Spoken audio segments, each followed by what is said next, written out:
Do you think you've done everything when it comes to relieving body pain, preventing burnout, and improving your performance? Well, if you want faster results, try this technique. So I had an original piece of content recorded for this section of the video, but after reviewing it, I just didn't feel like it was up to my standard of clarity and I guess simplicity. So I took a step back and I evaluated what is the strategy that I implement for the average fighter that comes in? And why have we had so much success at working with all these fighters, regardless of whatever combat sport? How have we been able to have so much success? But furthermore, why is it that we're able to maintain our position in these training camps and have all these athletes trust us? So I evaluated my approach as to how we help athletes heal. And I realized after reverse engineering my strategy, PPP.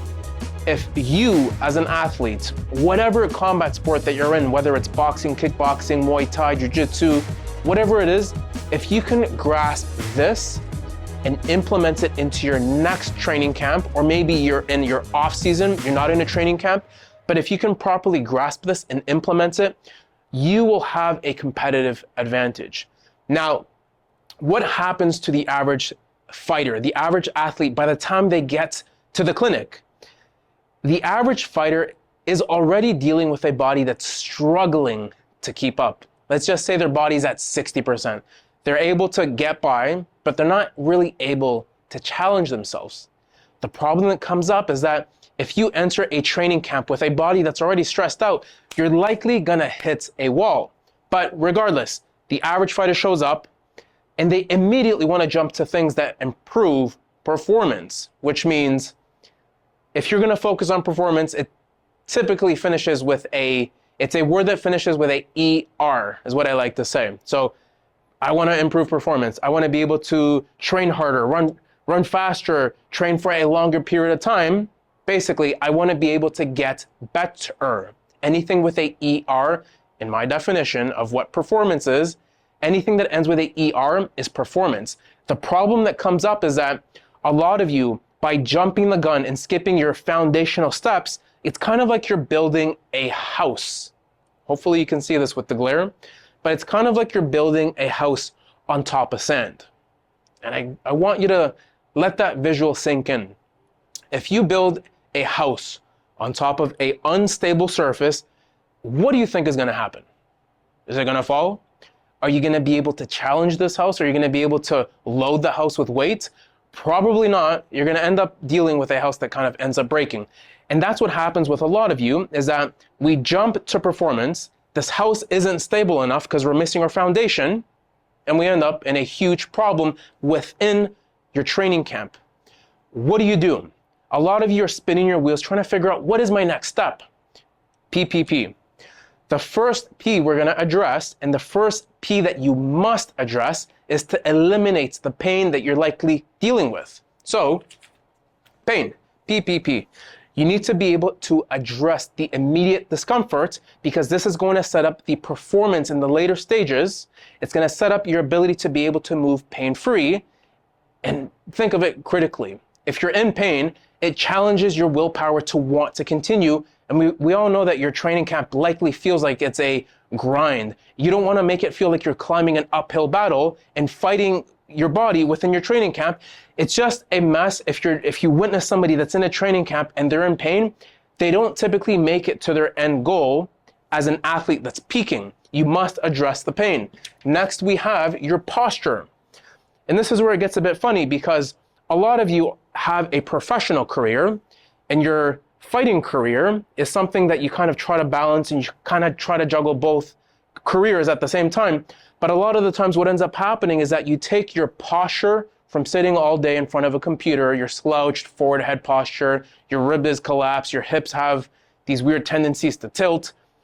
Our posture in our professional life, we carry it into our personal life, and how you perform starts to get affected. So once we address the pain, we quickly have to jump into addressing posture, opening up the ribs, opening up the rib cage, opening up the chest, addressing your forward head posture.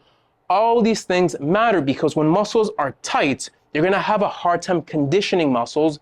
You're not gonna have the same snap, you're not gonna have the same explosiveness, you're not gonna have the same endurance in a muscle that's already compromised because it's loaded tight. And lastly, we get to performance. Now, the thing about performance is that I like to visualize it kind of like a moving object, where it's kind of like balancing a pencil, where if I have this pencil in my hand and I'm balancing it, as it starts to lean in one direction, I need to be able to course correct to make sure that I'm adjusting so that this pencil can stay upright.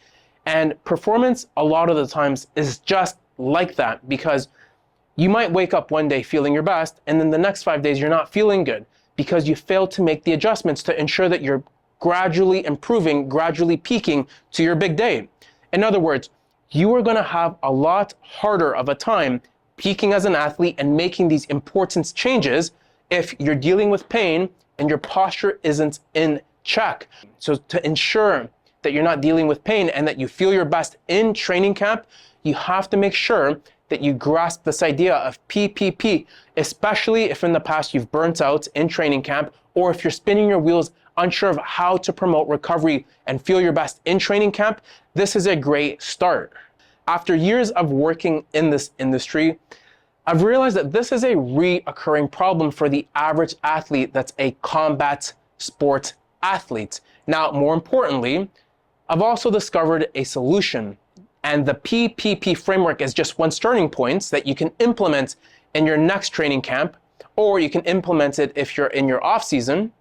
But there's a lot you can do immediately to start feeling your best. In fact, I like to think that how you feel is a reflection of how you are healing. So if your body isn't feeling the best, there's a good chance that you're not recovering as good as you should be. I've created what I call the feel-good method, and the feel-good method is a nighttime strategy that almost anybody can implement so that we can improve the quality of your sleep, we can reduce the stress in your body, and we can eliminate the soreness that you're likely dealing with as an athlete so that we can improve performance. If you want more information, comment below, get a hold of us, and we can jump on a 15-minute consultation and see how either the PPP framework might fit into your training camp, or how you can implement the feel-good method immediately to feel your best.